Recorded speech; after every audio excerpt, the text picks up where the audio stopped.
Hyderabad pollution free సిటీగా మారుస్తామని అన్నారు మంత్రి కేటీఆర్. కాలుష్యం వెదజల్లే పరిశ్రమల్ని ఔటర్ రింగ్ రోడ్ అవతలికి తరలిస్తామని అన్నారు. ఇప్పటికే దానికి సంబంధించిన చర్యలు ప్రారంభించినట్లు చెప్పారు కేటీఆర్.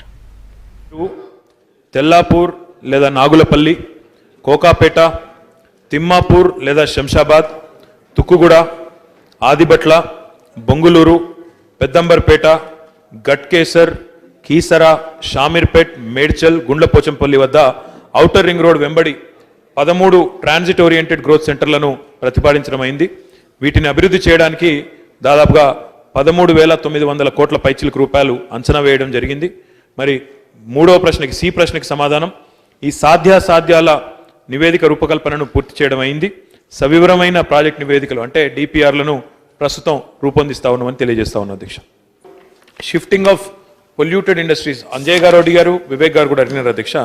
హైదరాబాద్ మహానగరంలోని రెడ్ అండ్ ఆరెంజ్ కేటగిరీ ఇండస్ట్రీస్ని, కాలుష్యకారక పరిశ్రమల్ని ఏదైతే 2013లో GOMS నంబర్ 20 ద్వారా షిఫ్ట్ చేద్దామని మరి అప్పట్లో ప్రభుత్వం నిర్ణయించిందో అధ్యక్ష, దానికి కొనసాగింపుగా ఈ పరిశ్రమల్ని తరలించేదానికి ఆల్రెడీ 19 చోట్ల ఔటర్ రింగ్ రోడ్ వెలుపల స్థలాన్ని గుర్తించడం జరిగింది అధ్యక్ష.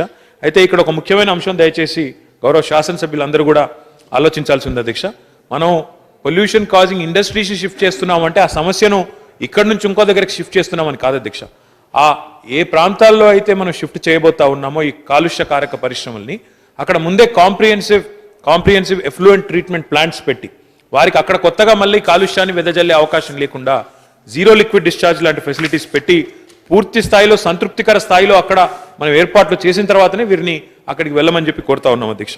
దాంతోపాటు అధ్యక్ష, అందులో ఔటర్ రింగ్ రోడ్ లోపల దాదాపు 1545 పరిశ్రమల్ని గుర్తించాం. మొదటి దశలో 1160 పరిశ్రమల్ని పంపించే ప్రయత్నం చేస్తా ఉన్నాం. ఇది 2017 చివరికల్లా కొన్ని పరిశ్రమలన్నా అక్కడికి పంపించాలన్న ఆలోచనలో కొన్ని క్లస్టర్స్